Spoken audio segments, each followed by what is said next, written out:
മഹത്വം. തമ്പുരാന്റെ ധന്യമായ തിരുനാമം ഇന്ന് വൽക്കാലം വാഴ്ത്തപ്പെടുമാറാകട്ടെ. ദാനിയേലിന്റെ പുസ്തകം 12-ാം അധ്യായത്തിലെ ഹല്ലേലൂയ അതിൻ്റെ 2-ാമത്തെ വാക്യപ്രകാരം പറയുന്നു, നിലത്തിലെ പൊടിയിൽ നിദ്ര കൊള്ളുന്നവരിൽ പലരും ചിലർ നിത്യജീവനായും ചിലർ ലജ്ജയ്ക്കും നിത്യനിന്ദയ്ക്കുമായും ഉണരും. ഹല്ലേലൂയ സ്തോത്രം, ഹല്ലേലൂയ സ്തോത്രം.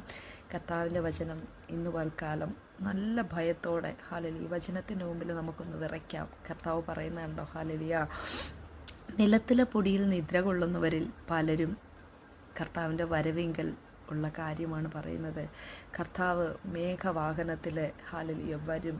അത് ഉറപ്പാണ്, അത് നിശ്ചയമാണ്. ഹല്ലേലൂയ കർത്താവിൻ്റെ വരവ് കാത്തിരിക്കുന്നവരാണ് ഹല്ലേലൂയ ദൈവജനം. ഹല്ലേലൂയ എന്നാൽ കർത്താവ് പറയുന്നുണ്ടോ, നിദ്ര കൊള്ളുന്നവർ, അതായത് മരിച്ചു പോയവർ, ഹല്ലേലൂയ അല്ല മണ്ണിൻ്റെ പൊടിയിൽ കിടക്കുന്ന, കർത്താവ് നമ്മളെ പൊടി കൊണ്ടാണ് സൃഷ്ടിച്ചത്.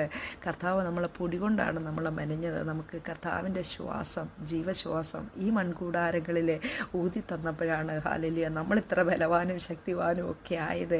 മറ്റുള്ളവരോട് എതിർക്കുവാനും മറ്റുള്ളവരോട് വഴക്ക് കൂടുവാനും ഒക്കെ ഉള്ള ബലം നമ്മുടെ ശരീരത്തിൽ ആ കർത്താവ് തന്ന ഈ ജീവശ്വാസം അല്ലാതെ വേറൊന്നും നമുക്ക് പ്രശംസിപ്പാനില്ല.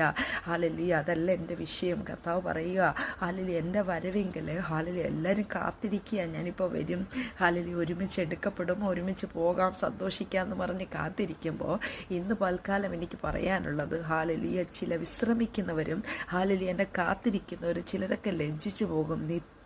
ലജ്ജയും നിന്ദയും അവരെ മൂടുവാനായിട്ട് ഇടയാകും. ചിലർ മാത്രം എന്നോടുകൂടെ ഹല്ലേലൂയ പന്തിയിലിരിക്കും, അല്ലെങ്കിൽ എന്നോടുകൂടെ വാസം ചെയ്യും. ഇന്ന് പൽക്കാലം ദൈവത്തിൻ്റെ പരിശുദ്ധാത്മാവ് നമ്മളെ ഓർപ്പിക്കുന്നത്, കർത്താവ് സഹോദരങ്ങളെ, കർത്താവ് നമ്മളെ ഹല്ലേലൂയ വിളിച്ച് വേർതിരിച്ചത് ഹല്ലേലൂയ അവൻ്റെ ലക്ഷ്യത്തിനായിട്ട്. ഹല്ലേലൂയ നമുക്കൊരു നീതീകരണമുണ്ട്, ഒരു വിശുദ്ധീകരണമുണ്ട്, ഒരു തേജസ്കരണമുണ്ട്. ഹല്ലേലൂയ സ്തോത്രം. ഇന്ന് പൽക്കാലം ഈ വചനത്തിൻ്റെ മുമ്പാകെ നമുക്ക് നമ്മളെ തന്നെ ഏൽപ്പിച്ചു കൊടുക്കാം. ഹല്ലേലൂയ മറ്റുള്ളവരെ നമ്മൾ വിധിക്കേണ്ട, മറ്റുള്ളവർക്കെതിരായിട്ട് നമ്മൾ വിരൽ ചൂണ്ടണ്ട, നമുക്ക് നമ്മളെ തന്നെ ഒന്ന് ഏൽപ്പിച്ചു കൊടുത്ത് ഒരു ശുദ്ധീകരണം ഈ വചനം നിമിത്തം കർത്താവെ എൻ്റെ മേൽ അയക്കണമെന്ന് നമുക്ക് ഇന്ന് പൽക്കാലം ദൈവസന്നിധിയിൽ ഒന്ന് പ്രാർത്ഥിക്കാം.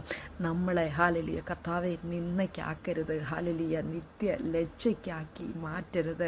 കർത്താവ് വരുമ്പോൾ എനിക്കും ഹല്ലേലൂയ കർത്താവിൻ്റെ ഒപ്പം ഹല്ലേലൂയ കർത്താവ് ഹല്ലേലൂയ ചേർക്കപ്പെടുന്ന ആ വിശുദ്ധീകരിക്കപ്പെടുന്ന ആ ജനത്തിൻ്റെ മുമ്പാകെ എനിക്കും കർത്താവ് ഒരു അവസരം തരണമെന്ന് ഇന്ന് പൽക്കാലം ദൈവത്തിൻ്റെ പരിശുദ്ധാത്മാവിനോട് നമുക്ക് പ്രാർത്ഥിക്കാം. അങ്ങനെ പ്രാർത്ഥിക്കുന്ന ഒരു കൂട്ടം ജനത്തെ കർത്താവ് ഹല്ലേലൂയ എതിരേൽക്കാനാണ് കർത്താവ് വരുന്നത്. നിശ്ചയമായി കർത്താവ് വരും. കർത്താവിൻ്റെ വരവിനായിട്ട് നമ്മുടെ അശുദ്ധികളെ വചന മുഖാന്തരം നമുക്കൊന്ന് കഴുകൽ പ്രാപിച്ച്